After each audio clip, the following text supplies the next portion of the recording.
ये एक छोटी सी वीडियो है। इसमें मैं बात करूंगा OLTP वर्सेस OLAP के बारे में। OLTP क्या है? Online transaction processing and OLAP is online analytical processing. अब इन दोनों का यूज क्या है, कैसे है, उसके लिए एज अ नेम सजेस्ट कर रहा है आपको transaction processing. Basically it is related to transactional datas, transactional data, report, whatever. And the other one is regarding to analytical processing. अब ट्रांजैक्शन का एक कहने का क्या मतलब है? जब आप फ्रंट एंड पे काम कर रहे हैं, वो आता है OLTP के अंदर, ट्रांजैक्शन प्रोसेसिंग। यानी कि करंट डेटा पे काम कर रहे हैं। Analytical processing is back and data, जिसमें आप अपना हिस्टोरिकल डेटा पे काम कर रहे हैं। एज पर डेफिनेशन अगर मैं इधर जाऊंगा तो आगे किया current data. OLTP transaction processing is the current data, OLAP is the historical data. जैसा आपने कोई भी ट्रांजैक्शन, ट्रांजैक्शन का मतलब बैंकिंग से रिलेटेड भी कर सकते हो, जैसे insert, update and delete. Insert, मैंने अमाउंट लिखा। अपडेट क्या हुआ, उसमें से कुछ अमाउंट मुझे मिल गया, पैसा मिल गया। लिखने के बाद मिल गया, कट गया, वो सब चीज है। पैसा कट गया, मैसेज आया कि पैसा कट गया। अपडेट क्या हुआ, हाथ में पैसा आ गया। ये आपका करंट डेटा है। हिस्टोरिकल डेटा क्या है? हम अब अगर हिस्टोरिकल डेटा में मुझे मेरे ही अकाउंट की हिस्ट्री मिल जाएगी। अगर किसी को उस पे मुझे उस पे एनालिसिस करना है तो मैं अपने हिस्टोरिकल डेटा से करूंगा कि मैंने मंथली कितना खर्चा कर दिया, कितना होना था, कितना नहीं होना था। ये होता है historical data. Analysis and reporting, फिर मैं उससे एनालिसिस करूंगा कि मुझे किस चीज पे काबू करना है कि इतना खर्चा नहीं होगा। ठीक है, वो मैं अपने रिपोर्टिंग में देखूंगा। डे टू डे ट्रांजैक्शंस में तो बस इतना ही पता चलेगा, हाँ भाई मैंने 10 रुपए का UPI कर दिया, ये कर दिया, वो कर दिया, वो चीज उसमें पता नहीं चलेंगी। जब आप रिपोर्ट देखोगे उसमें कि हाँ भाई ये ज्यादातर तो UPI UPI UPI है, ठीक है, वो डिटेल्ड उसमें पता लगेगा। नॉर्मलाइज स्कीमा होता है, ज्यादा उसमें कुछ ऐसा स्कीमा नहीं होता। नॉर्मलाइज स्कीमा है, स्कीमा इन द सेंस एक छोटी सी टेबल है, उस पे ही काम होगा। लेकिन जब हम रिपोर्टिंग कर रहे हैं तो हमें स्टार स्कीमा और स्नोफ्लेक स्कीमा देखना पड़ेगा। Star schema in the sense कि हमारी एक फैक्ट है, फैक्ट के अंदर हमारी सेल्स है या खर्चा वर्चा वाली रिपोर्ट है। और डायमेंशन है, जो हमारी डायमेंशन स्कीम डायमेंशन है, उसके अंदर या तो हमारी यूनिक आईडी होगी, यूनिक नेम होगा। अ, और भी बहुत की चीज हो सकती हैं कि किस पे काम, मतलब यूनिकनेस आइडेंटिफाई करने के लिए star schema.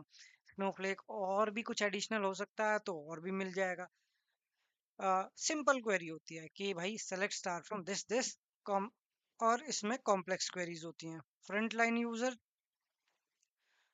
Front line users यानी कि जो फ्रंट लाइन यूजर्स होते हैं, जो फ्रंट एंड पे देख पा रहे हैं वो।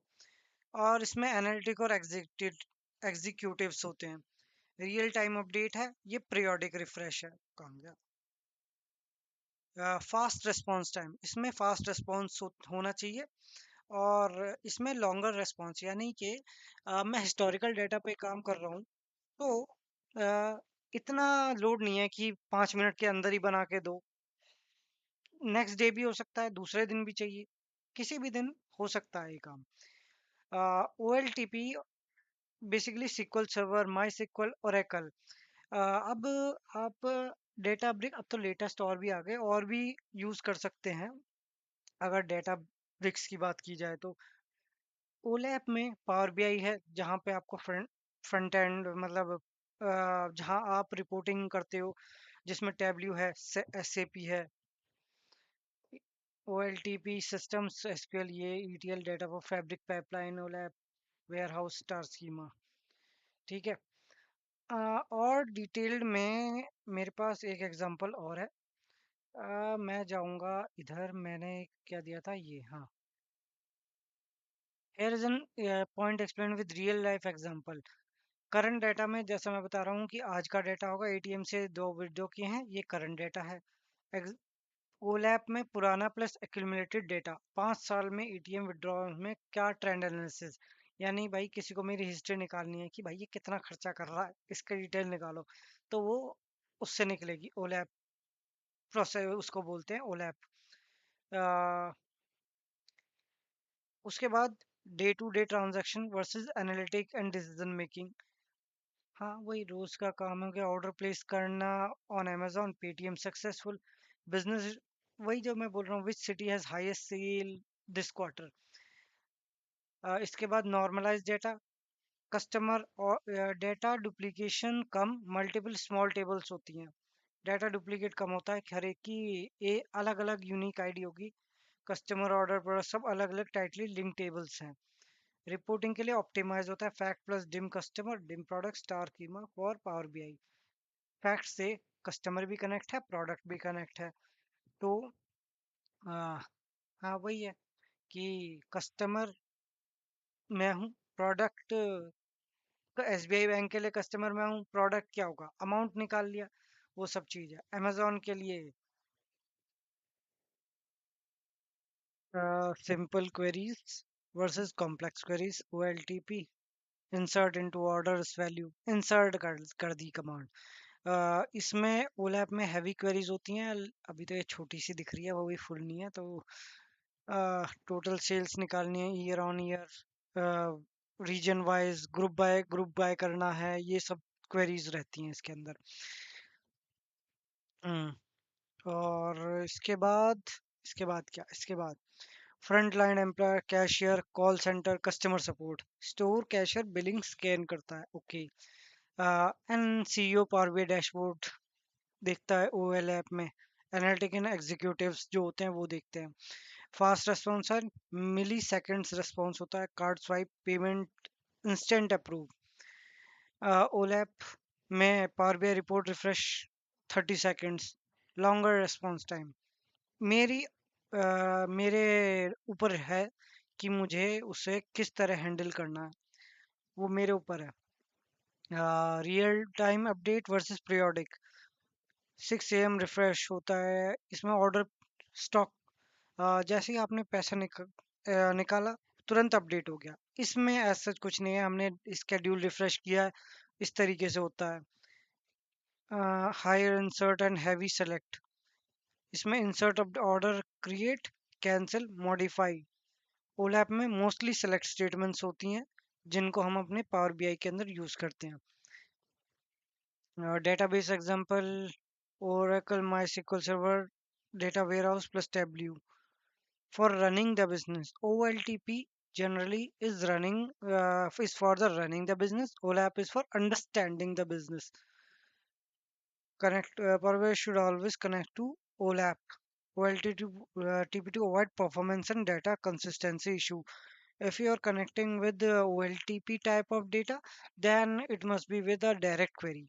And then then क्या,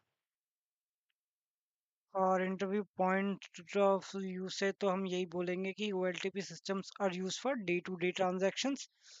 They handle large number of small operations like insert, update, and delete. And OLAP systems are based for data analysis and reporting. They work with historical, large volume data and mostly run read only queries. ठीक है। तो बस aggregated data होता है mostly, कि average कितना निकल के आया है या टोटल सम कितना है, वो सब चीज़ निकलती हैं।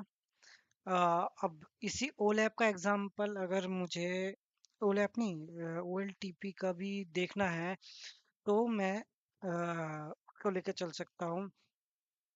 डेली ट्रांजैक्शंस को भी रिकॉर्ड करना है, तो मैं इंक्रीमेंटल रिफ्रेश का भी यूज़ करूँगा। जिस इंक्रीमेंटल रिफ्रेश का यूज़ क्यों हुआ है, परफॉर्मेंस इम्पैक्ट नहीं होगी उससे, वो एक बार लोड होता है। चलो ठीक है, उसे करके ही देखते हैं, इसके बाद उसे ही देखते हैं।